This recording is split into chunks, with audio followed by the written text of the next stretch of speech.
ಉಪನ್ಯಾಸವನ್ನು ನಾಳೆ ಒಂದು ಜಿಲ್ಲಾ ಸಭಾಂಗಣದಲ್ಲಿ ಜಿಲ್ಲಾ ಆಡಳಿತ ಭವನ ಜೊತೆ ಸಾರ್ವಜನಿಕರು ಈ ಕಾರ್ಯಕ್ರಮದಲ್ಲಿ ಭಾಗವಹಿಸಿ ಈ ಕಾರ್ಯಕ್ರಮವನ್ನು ಯಶಸ್ವಿಗೊಳಿಸತಕ್ಕಂಥ ಸಾರ್ವಜನಿಕರಲ್ಲಿ ನಾವು ಮನವಿ ನೆನಪಿಸಿಕೊಳ್ಳುತ್ತೇವೆ.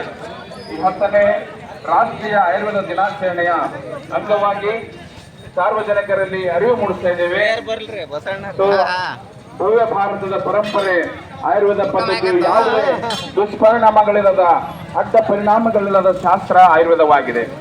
ಈ ಆಯುರ್ವೇದ ಪದ್ಧತಿಯನ್ನು ಬೆಳೆಸುವುದರಿಂದ ಮಾನವ ಕುಲಕ್ಕೆ ಮಾನವ ರೋಗ ರುಜಿನಗಳು ಸ್ವಾಸ್ಥ್ಯದಿಂದ ಇರುತ್ತವೆ.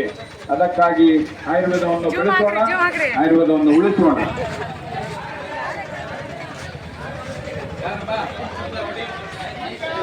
ಭಾರತದ ಪರಂಪರೆ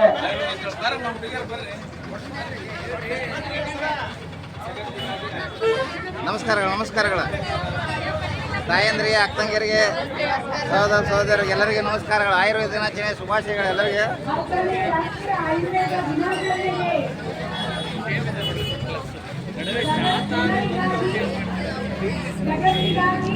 ನಾವು ಖಾಲಿ ಬಂದಿವಿ ಅಂತ ಅನ್ಕೊಂಡ್ವಿ ನಿನ್ನೆ.